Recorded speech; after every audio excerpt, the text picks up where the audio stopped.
The Glore Psychiatric Museum.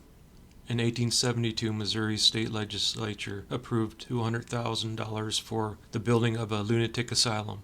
The asylum was built east of St. Joseph, Missouri, and on November 9, 1874, the lunatic asylum opened its doors. The hospital was called the State Hospital for the Insane No. 2, or the Lunatic Asylum 2. It began with 25 patients. Through the years, the hospital grew to 275 more beds when relatives could no longer handle the special needs of family members with mental illness.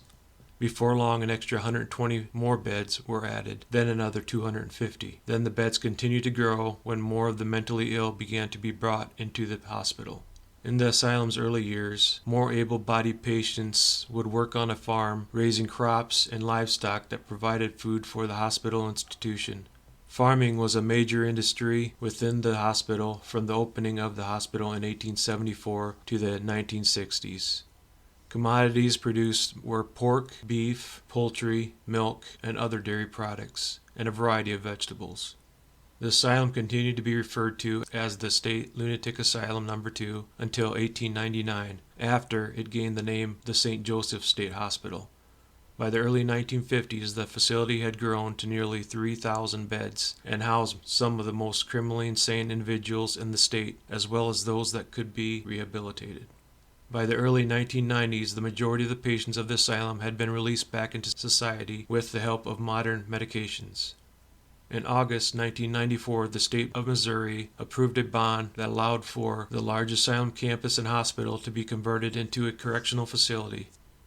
By July 1997, a new state-of-the-art building was completed across the street from the original campus, and the new Northwest Missouri Psychiatric Rehabilitation opened with 108 beds. It was also in 1997 that Glore Psychiatric Museum was forced to move from the campus and soon relocated to a 1968 building that once served as the clinic for patients at the mental hospital, which now sits right outside of the prison fence.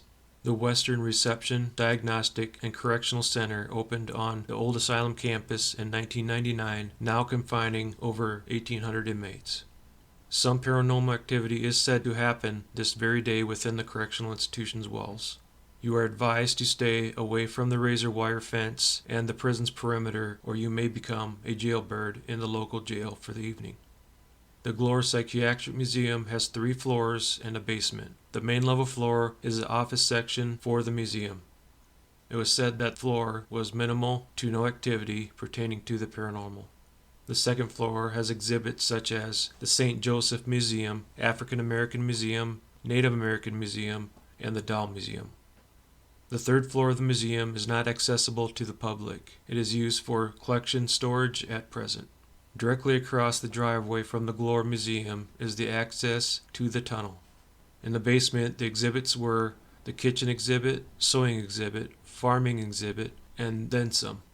There is also located in the basement the morgue exhibit, completed with 4 cold chambers where bodies were stored.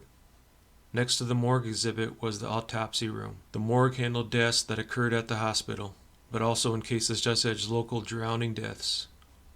During our tour, we were also told that the last ones to be held at the morgue were a family of 4 that were murdered. There were some accidental deaths that took place at the hospital.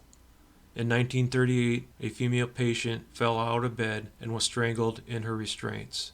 In 1959, there were 13 deaths recorded as accidents. There were 2 accidental deaths that same year in 1959, where 2 patients choked on peach seeds.